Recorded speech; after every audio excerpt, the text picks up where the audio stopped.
I had passed her 100 times without ever truly seeing her.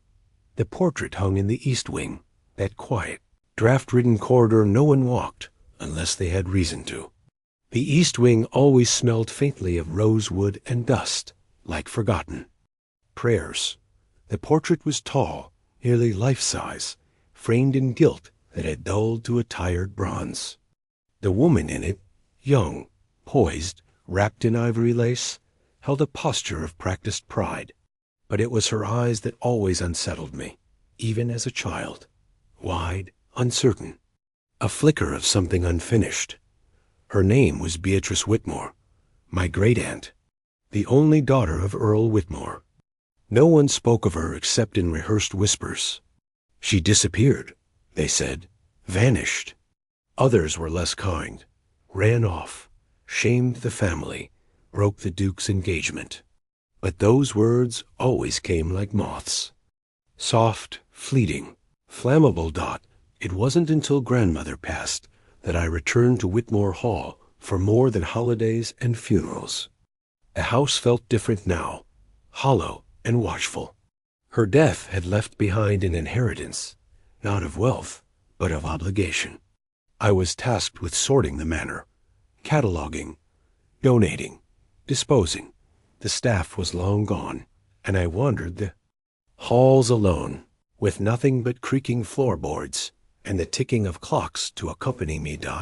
It was on the third day, in the deep hush of late afternoon, that I stood once more before Beatrice's portrait. Rain tapped softly at the tall windows beside me, as if even the weather was holding its breath. Something about her expression unsettled me anew. I reached out, fingertips brushing the rough varnish of the canvas. There was something uneven. The bottom left corner protruded slightly from the frame. Curious, I pressed against it. The canvas gave way, just barely. A sliver of space behind it. I pulled the painting gently forward on its hinges. And yes, they were hinges. Behind. The canvas was a shallow alcove, carved directly into the wall. Inside, nestled among dust and cobweb, was a small leather-bound book. A diary. Its clasp had long since rusted open. I held it in my hands like it might vanish, like she might vanish again. The leather was cracked, the pages delicate, but the ink had survived time's slow decay. I turned the first page and found her name scrawled in a hurried hand. Beatrice Eleanor Whitmore March, 1911. The rest of the page was blank. I held it close, inhaling the scent of old ink and forgotten ink. There was something sacred in it, like discovering a relic or unearthing a confession. I didn't open it then, not in that moment. Instead, I gently tucked it under my coat, cradling it as I made my way back down the winding staircase to the study, grandfather's old room, still filled with books and the faint scent of pipe tobacco. The rain had deepened, and thunder rolled distantly across the moors. I lit a lamp and sat down by the hearth. The pages were fragile, but the words, oh, the words, were fierce. Her voice emerged between them like smoke, curling through time, threading through my fingers. She wrote of lessons in French, of dancing with men she did not love, of lace gloves too tight and corsets that stole her breath, of her mother's cold hands adjusting her brooch before every public appearance, of Duke Harrington, her fiancé, whose eyes never met hers, whose mouth never smiled unless others watched. And then, scattered between mundane observations and social obligations, she wrote of wanting more. Not dresses or pearls, but air, books, the freedom to walk without being watched. She spoke of loneliness not as an absence, but as a constant companion, dressed in silk, sitting beside her at every table. Each page pulled me deeper into her world. Her ache, her wit, her fire hidden beneath compliance. And as I read, the house around me felt less silent, less still. It was as though her memory was shifting, stretching, unfurling like a pressed rose long kept in a book. She was no longer just the girl in the portrait. She had a voice. She had thoughts that had never been heard aloud. That night, I did not sleep. I read by the firelight until dawn, the shadows of the room growing long and thin.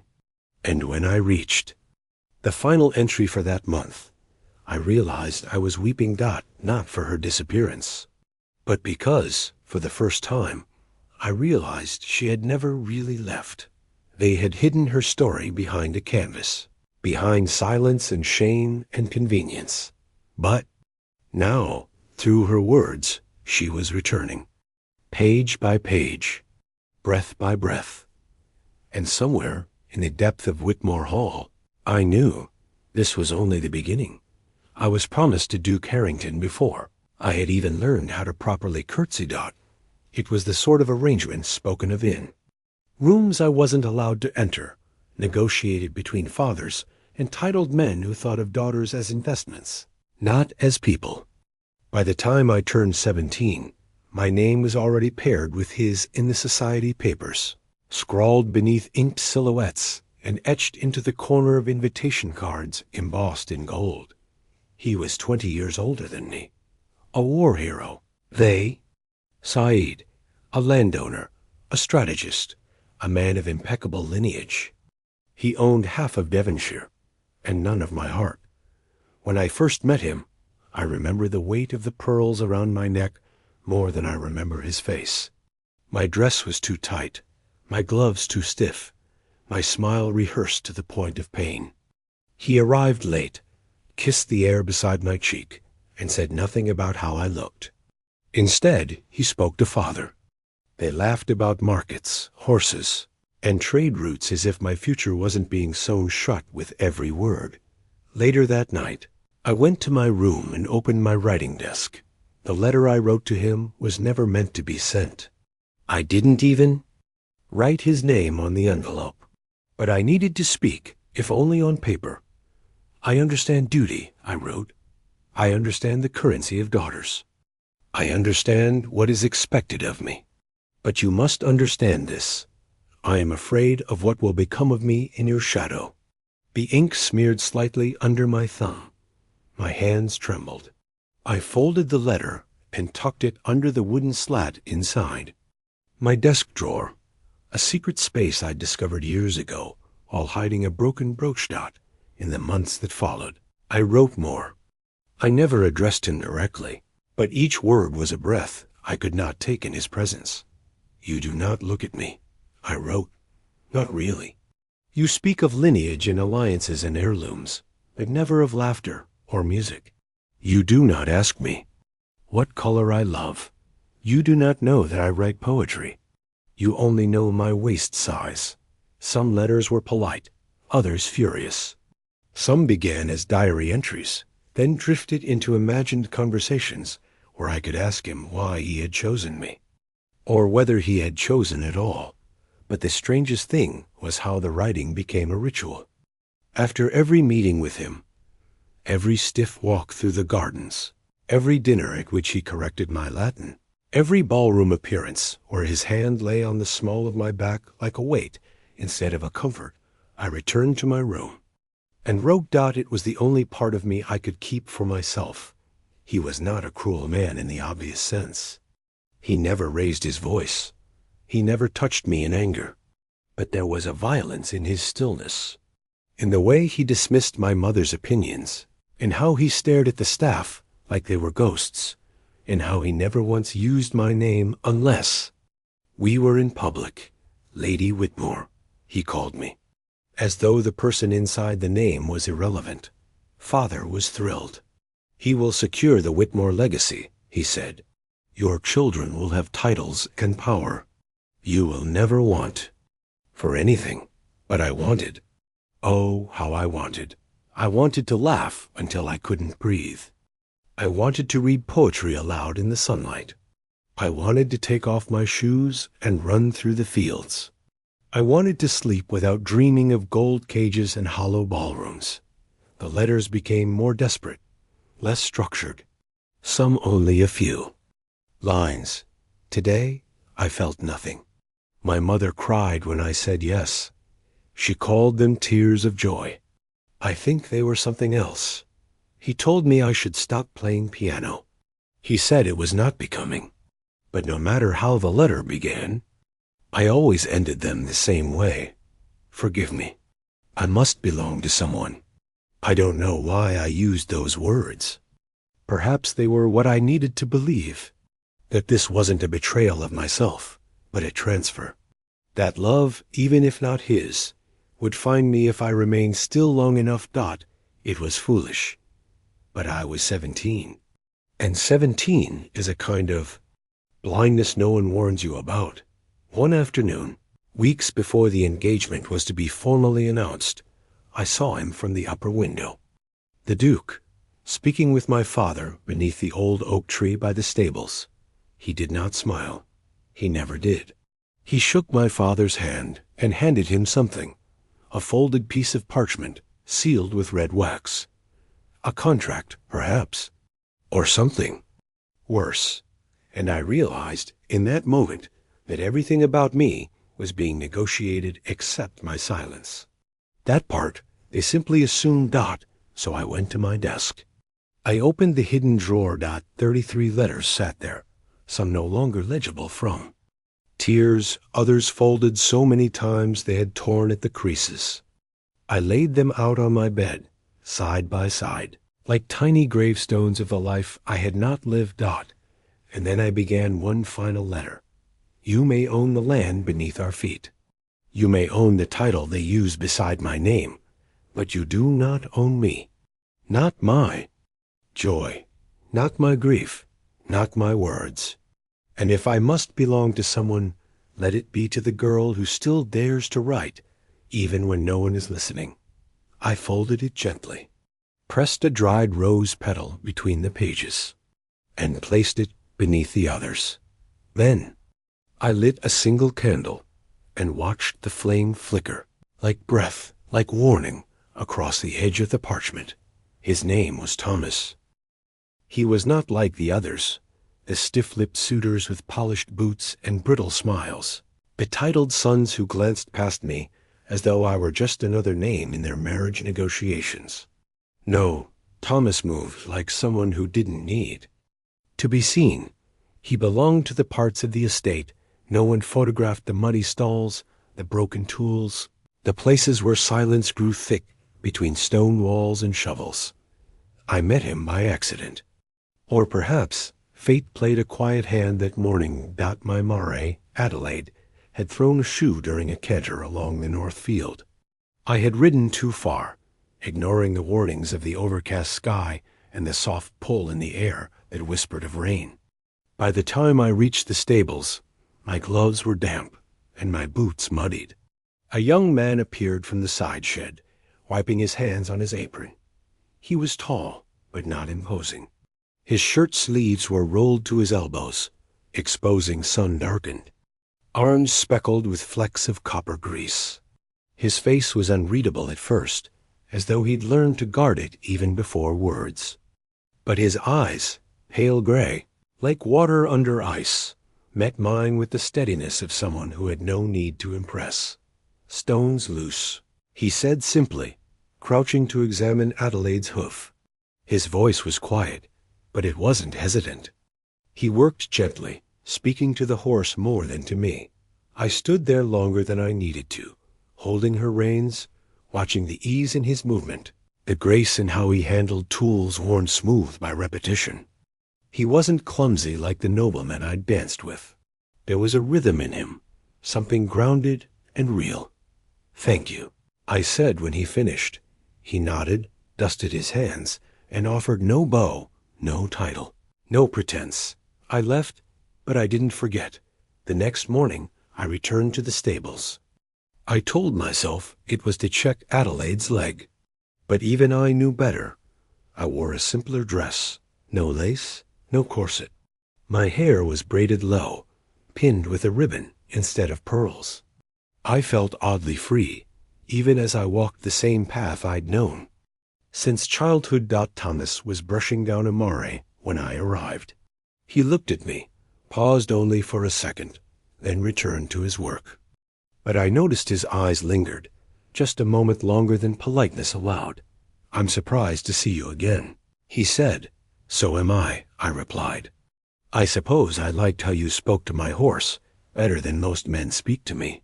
That made him smile, the kind that starts in the eyes, not the mouth. I began to visit often, sometimes under the pretense of riding, other times just walking near the stables, pretending I had a purpose. We spoke in fragments, about weather, about horses, about the garden. But then, one afternoon, he handed me a book, a worn, dog-eared volume of romantic poetry, Keats, Shelley, Rossetti.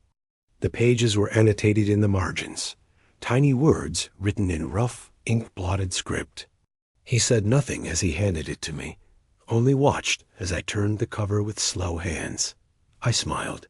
"You read poetry?" He looked down, brushing a stray hay strand from his arm. "I don't always understand it, but I like how it sounds." I wanted to tell him then that I, too, kept poetry, hidden in the lining of my glove box, folded into notes that no one ever saw. That I had once written a sonnet after my mother scolded me for crying in front of the Duke. That my soul felt less like an heirloom and more like a wild bird, but I said nothing. I only took the book and held it to my chest like a secret. Began trading stanzas, not aloud, but through notes tucked into old planters or slipped between saddle straps. He would leave a verse from Tennyson, and I'd reply with Dickinson. He gave me Byron. I answered with my own words, unsigned. One day, he left a line I had never seen before. "I love you in silence, for the world is too loud." I didn't sleep that night. My mind spun like ribbons unraveling in the wind. I couldn't say the words aloud, not even to myself. But in that moment, I felt them blooming inside me. Fragile, unstoppable Dot. We never kissed, Dot, not then. Not yet, but there was one afternoon, just as autumn began to turn the leaves copper, when he found me by the greenhouse. I had been crying, my engagement to the Duke officially announced in the papers. My mother had placed the clipping beside my tea that morning, as if it were something to celebrate. Thomas saw my face, said nothing, and stood beside me for a long time. I turned to him, and he didn't touch me. Not at first, Dot, but then he reached out, his fingers brushing a tear from my cheek, and for the briefest, most dangerous moment, our hands met. His thumb lingered against my skin. That it wasn't a kiss. It wasn't a confession. But it was enough. Enough to burn the quiet world I lived in. Enough to light a match in the halls of my heart. That touch lived in me, etched like poetry on the page of my soul. It reminded me that I wasn't made only for duty. That somewhere between the lace and the lies, I was still capable of wanting something real, and I wanted him, not his name, not his lineage, just him. The pages near the end of Beatrice's diary bore a different kind of ink. The handwriting had changed, not in style, but in urgency. The script leaned forward now, breathless, slanted as if she had written while standing or pacing, emotions spilling faster than the pen could contain them. Even the ink itself looked darker, more pressed into the fibers. It was as though she had finally stopped whispering on the page and started shouting into history.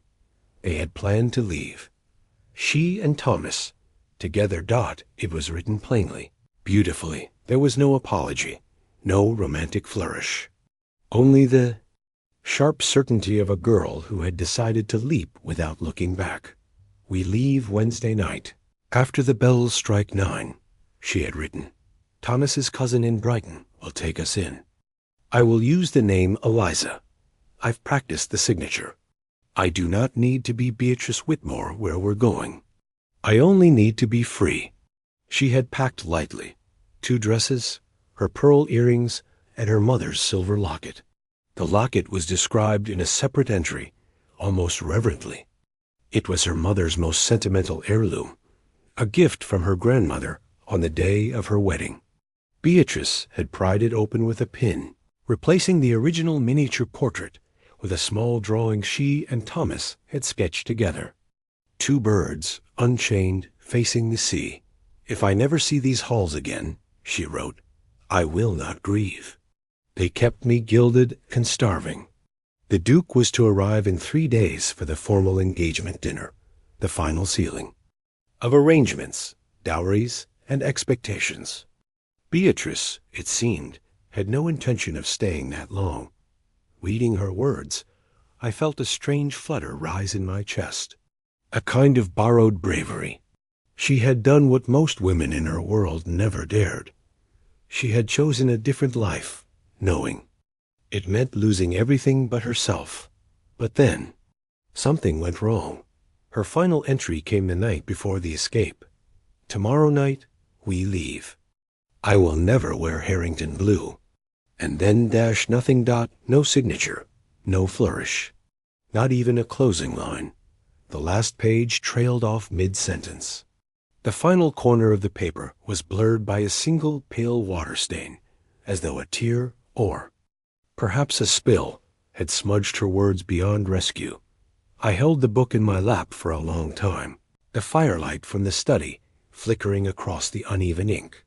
My fingers trembled as I traced the edge of that last page, willing more words to appear. But there were none dot, she had vanished. History said so. The family's story was that she had eloped in disgrace, never to be seen again. Some said she had drowned at sea. Others insisted she'd fled to France with a foreign painter. No one truly knew. Or, more likely, those who did know had buried the truth along with the shame. But I knew my family. I knew the weight they placed on reputation, on alliances, on legacy. A duke's bride disappearing on the eve of his arrival? That was not the sort of stain they would tolerate dot as I sat there in the manor where she had once dreamed of escape. I felt her presence not as a ghost, but as a grief never properly mourned. She had packed her pearls. Her mother's locket dot her poetry. She had chosen love over lineage, and the house, this house, had chosen silence in return. I rose and walked. Through the manor in my nightgown, the diary still clutched my chest. The corridors echoed beneath my bare feet. The rain tapped gently at the window panes, as if echoing her last breath dot in the West Hall. Near the grand staircase, there stood a long mirror, tall and tarnished. I passed it often without glancing in, but tonight I stopped. I looked at myself. Truly looked. I wore her features. Her cheekbones, her hairline, her defiant chin. I saw not just myself, but the echo of her decision, the legacy of her resistance. A girl who had dared to want dot, and suddenly the water stain made sense. Dot, it wasn't an accident. It wasn't clumsiness. Dot, it was a break. A moment so heavy, so unbearable, that her hand could no longer finish the sentence. A tear, perhaps, or a moment of hesitation, or worse, an interruption. What happened that night? Did she make it to the stables? Did Thomas wait with the horses? Was she stopped by her mother's hand, or her father's orders? Was the locket torn from her neck before she crossed the garden gate? The diary didn't say. But the house did dot in. The silence, in the portrait, in the untouched east wing, that no one dared enter. This was not the story of a girl who vanished. This was the story of a girl who was erased, but not anymore. Not while I had her words, her plans, her truth. And in that moment, I made a quiet vow. If she could not finish her story, I would go where she could not. I would ask what she was not allowed to question. I would find what they had hidden, and I would unbury her name from the shadows where they left it. Because no one, not even Beatrice Whitmore, deserved to be remembered only as a scandal, a whisper, or a ruined engagement. She was more than that dot. She was a girl who loved, who wrote, who dreamed of the sea, and I would carry her voice into the light, The western edge wall was a tangle of thorn and memory. No one tended it any longer. Briars reached like arthritic fingers across the stone path, and the once neat beds had surrendered to nettles and bracken. Yet something in uneasiness I could neither name nor shake drew me there on a mist soft. Morning, when the sky hung low and pewter, I brought a mug of cooling tea, half for comfort, half for courage, and paced the uneven flagstones. The earth smelled of damp leaves and rusting iron, that peculiar scent of autumn preparing its quiet burials. Near the far corner I paused. A square of soil lay darker, softer, as though it had been turned more recently than the rest. When I pressed my heel into it, the ground yielded. Almost sighing beneath my weight, I summoned Mr. Hawthorne, the old gardener who still visited twice a month, mostly to scowl at the weeds and mutter that Whitmore Hall had gone to sleep. He listened to my request, removed his cap, and scratched the white fringe of hair above his ear. "Vegetable patch once," he said, squinting at the spot. "Lady Whitmore tried to grow kitchen herbs during the war. Nothing took." He shrugged. But I saw it, the flicker of curiosity in his eyes, the quick scan of my face to gauge the real reason I wanted the ground opened. "Indulge me," I whispered. Hawthorne returned after lunch with a spade polished by decades of toil. I watched from the shade of a crumbling arbor as he slid the blade into the soil. The first shovelful came up light and crumbly, releasing a faint sweetness of rot and worm-turned loam. The second revealed a shard of blue and white china, a ghost of some long-broken teacup. On the third, the iron edge struck metal with a dull, startled clink. Hawthorne knelt, fingers working gently through the dirt until they clasped a corner of rust-dark iron. Together we lifted it free, a small casket, no larger than a hat-box, its hinges corroded but intact. The garden, suddenly, felt breathless. Even the crows in the distant yew fell silent, as though waiting to see if we would dare disturb what had been hidden. I brushed away clots of mud. Etched on the lid, almost invisible beneath rust, were two initials entwined by laurel leaves.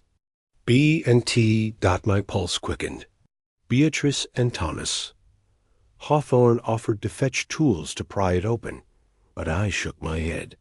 "I need to do this," I told him, though my hands were trembling. He stepped back, dignity wrapped around him like an old coat, and turned so his eyes met the hedge instead of my fear. The lock yielded with a brittle snap. Damp air escaped, tinged with iron and age, the scent of time itself bleeding into the garden. Inside lay three objects on a fraying scrap of linen. Two simple gold rings, their bands tarnished to a deep autumnal glow. A folded handkerchief mottled, brown where blood had seeped and dried, and a single slip of paper, creased twice, edges feathering. I unfolded it carefully. The ink had blotted in places, but the message remained stark, a final whisper dragged from terror. "Forgive me." I was seeing wind stirred the hedges, scraping branch against branch like bones. Somewhere behind us a door slammed, and I flinched hard enough that the rings chimed in the tin box. Hawthorne turned at the sound of metal, his weathered face soft with something like pity. "Should I fetch the constable?" he asked. I shook my head again. "There will be no constable," I said, though my voice cracked on the word. There never was, because I already knew what the ledgers did not say. I had searched parish records and county files deep into the night. No arrest warrant for a Thomas Wren, no coroner's ledger bearing his name. After 1912, the year Beatrice vanished, Thomas simply ceased to exist, erased as neatly as her own scandal. I picked up the rings. They were plain, unengraved. One small, one broader, hers and his. As I rubbed a thumb across the inside of the larger band, a faint warmth seeped into the metal, as though memory itself still pulsed there.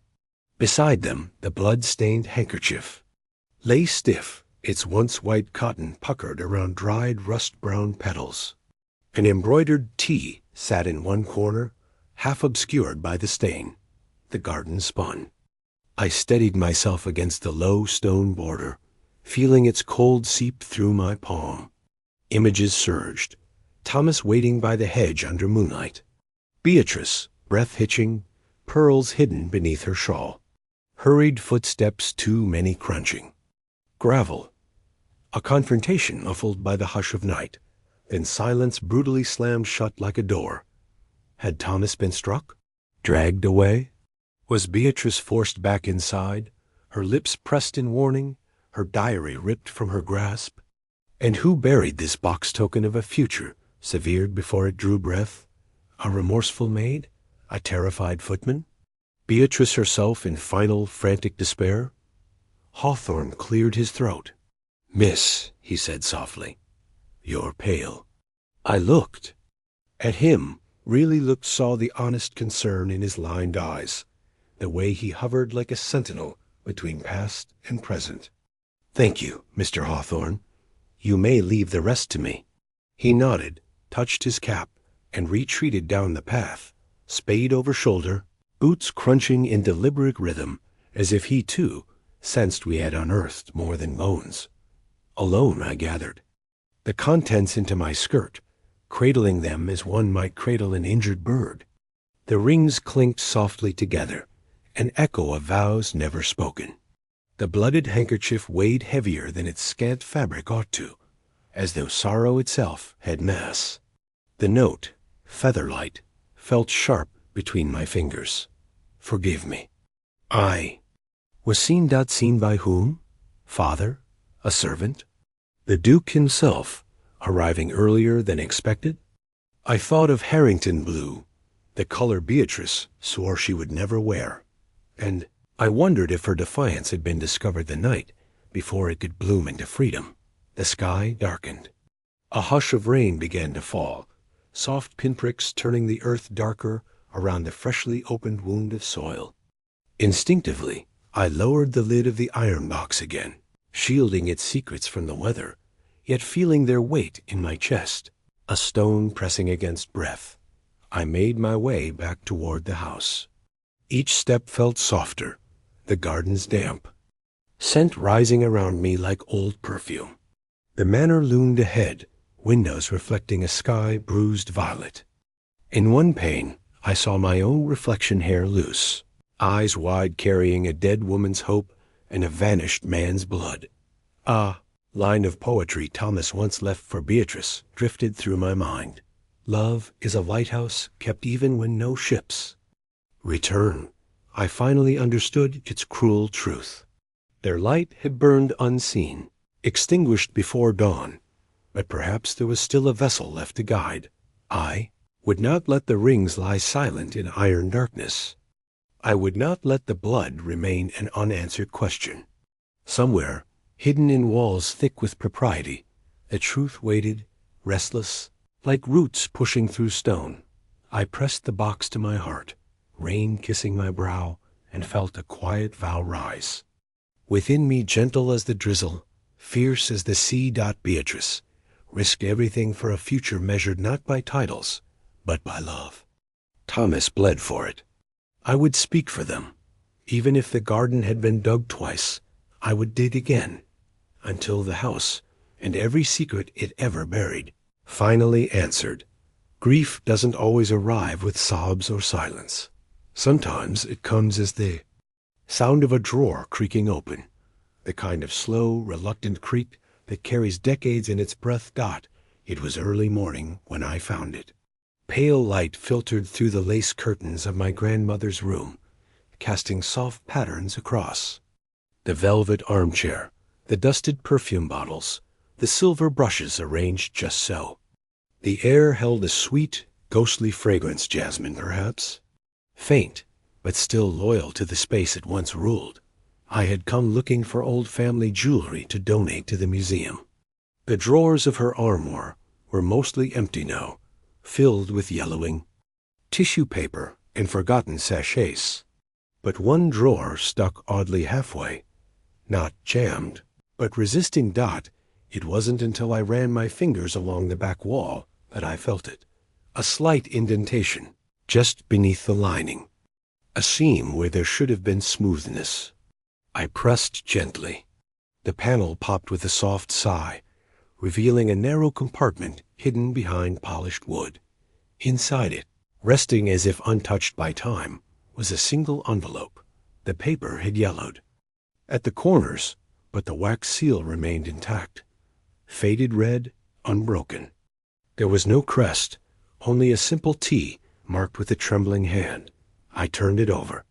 The name was written in ink, so faded it looked almost like breath. Miss B. Whitmore. Paris my breath caught. I sat slowly, the letter trembling in my hands. Paris. Beatrice. Had made it to Paris. I hesitated before opening it. Somehow I already knew the shape of what it might contain and feared what it might undo inside me. But I broke the seal. The paper cracked softly in protest, but the words held. Dear Beatrice, I waited for you until winter. Every night I lit the lantern by the gate. The snow came early that year, and still I waited. I thought perhaps you'd been delayed, or your cousin had changed his mind. I told myself you'd arrive in a borrowed coat, hair tucked beneath a scarf, smiling at the danger of it all. But then I saw your portrait in the papers. You beside him. The Duke, your smile so carefully placed. I thought you had chosen him. I thought ... I was foolish. I left Devonshire. There was nothing left for me there but shadows. I took work in Calais, then Rouen. In Paris, I became someone else. But every time I passed a woman in white gloves, I turned my head. Every letter I sent to Whitmore Hall was returned. But then I saw your portrait in the papers. You beside him. The Duke, your smile so carefully placed. I thought you had chosen him. I thought I was foolish. I left Devonshire. There was nothing left for me there but shadows. I took work in Calais, then Rouen. In Paris, I became someone else. But every time I passed a woman in white gloves, I turned my head. Every letter I sent to Whitmore Hall was returned. Then, weeks ago, I found the truth. Your maid Clara came to see. And me. She told me what really happened. The intercepted letters. The threats. The lock on your bedroom door. They didn't let you go, Bea. I know that now. I see it. I feel it. And I'm sorry for doubting. You were always braver than me. I see that now, too. I'll keep your secret. I won't come for you. But I wanted you to know that I loved you. Even after. Even now. By the time I finished reading, my hands were damp with tears I hadn't noticed falling. The room blurred around me. The velvet armchair, the ticking of the clock, the sunlight inching toward my feet. All of it seemed impossibly distant, as though I had fallen through time. Thomas had lived. He had waited, hoped, grieved, and then learned the truth too late. Like I had, I folded the letter carefully and set it in my lap, staring out the window at the frost-bitten lawn, the garden where they might have kissed, the stables where they had met, the hallway where Beatrice had walked past him, carrying poetry in her breath. She had not chosen silence. Silence had been chosen for her. She had been intercepted, imprisoned, not in cells, but in reputation, locked in by walls polished with decorum and duty, trapped not by chains, but by pearls, by etiquette, by the cold, precise violence of aristocracy. And Thomas, exiled by love, a boy who read poetry in the stables, a man who vanished from history, not because he died, but because someone decided his name didn't belong in their version of it. My throat tightened. A sharp grief pulsed behind my ribs, not just for them, but for the years stolen, for the happiness denied, for the truth buried in drawers and gardens and rumors that had soured into legend. And I wondered, had grandmother read the letter? Had she tucked it away to protect Beatrice's memory, or to protect the family name. She had never spoken of Beatrice with emotion. Only once, when I was a child, did she mention her at all. "Some women write their own endings," she had said over her tea, "but they rarely get to choose how others remember them." At the time, I thought it was about a novel. Now, I think it was an apology, or perhaps a warning. I looked down at the letter again, tracing the final line. "I wanted you to know that I loved you, even after. Even now. Even now." Love held in ink, frozen in a drawer for decades. A truth that waited as the world forgot. But I would not forget. Beatrice had not been lost. She had been taken. Thomas had not disappeared. He had been erased. And this letter, unmailed, unread, unacknowledged, was a resurrection. A soft, defiant flame refusing to go out. I stood, still clutching the paper, and made my way back through the house. Past the portraits, past the locked rooms, past the chandeliers that had once watched Beatrice perform her assigned role. She had not vanished. She had survived, even in silence, and I would not let her stay silent any longer. The portrait no longer hangs in the East Wing.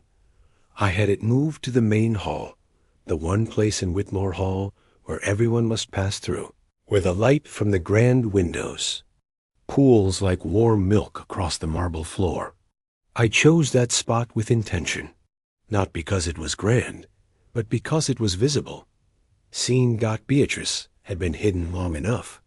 When the movers unhooked the frame, they asked if I wanted it restored, cleaned, retouched, repaired. I said no. Let the cracks show. Let the years speak. Let the faint haze of dust remain on her sleeve. She had lived too long in silence. She deserved to be remembered as she was, soft around the edges, unfinished, real. Beneath the portrait, I placed a simple brass plaque. Beatrice Whitmore, 1892. No end date. That was my choice, because despite everything, despite the diary, the hidden letter, the iron box in the garden, I could never quite believe she had truly died back then. Not in the way the family wanted the world to believe. She had disappeared, yes, but that is not the same as being gone. Gone suggests an ending. But Beatrice, she had always felt like a story paused mid-sentence. So I published her diary, quietly, anonymously. I transcribed every page by hand, preserving her voice, her rhythm, the way her thoughts tumbled over one another when she wrote about Thomas, about escape, about fear and hope tangled like silk threads. I titled the work The Whitmore Letters, knowing full well the irony: none of her letters were ever delivered. It took months. Then came Whispers, an editor intrigued, a small literary press in Bath, willing to take a risk on an anonymous historical manuscript. They didn't ask who wrote it, or where it came from, only if it was true. And I told them this: every word in it was meant to be read, and none of it ever was. Until now, it was released quietly. No fanfare. Just a pale linen cover and embossed initials. But word spread slowly, like fire in dry grass. Women wrote in, men too. Letters from historians, poets, even former servants who claimed to have worked in houses just like Whitmore. All of them said the same thing in their own way. I thought I was reading about her, but I was reading about me. And then months later, just as spring dusted the hedges outside in pale green, I received a letter. It came in a pale blue envelope, with elegant French script and an unfamiliar return address. A retirement home in the 7th arrondissement of Paris. The letter inside was brief. To the keeper of Beatrice's story, thank you. I lived a long life, longer than anyone expected. I kept quiet, not out of shame, but out of necessity. But I never forgot who I was, or who he was. We had a small home, a small garden, and a son who looked like him. I have lived quietly but fully. And now I am ready to be seen. B. Hastings, I read it 3 times before I let myself believe. She had lived. She had made it. She had escaped. Whitmore Hall. Escaped the Duke. Escaped the long fingers of a family more concerned with legacy than love. She had crossed the sea, worn a new name, planted a new life like wildflowers in borrowed soil. Beatrice had survived the silence. She had not been erased, only hidden. And now through words, through memory, through bloodline and ink, she was visible again. Sometimes I walked the main hall at dusk, just to stand before her portrait in the amber light. I look at her expression, the pride, the uncertainty, and I wonder what she would say if she could see it now. Her name on the plaque, her story in the world. The truth, however quiet, restored. She was promised to a duke, but she chose the stable boy instead. And that was the only legacy I ever wanted to inherit. Not the paintings, not the pearls, not the land or the title or the name etched in the gateposts, but the courage to choose love over expectation. To speak, even when silence. To vanish and still remain. The house feels lighter now. As if her presence, once bound to attics and hallways and locked drawers, has settled somewhere gentler. The east wing no longer feels cold. The garden blooms more freely. The wind that moves through the hedges does not mourn. It sings. And I, the last Whitmore in this old manor, no longer feel burdened by its silence, because she was never lost. She was simply waiting to be found.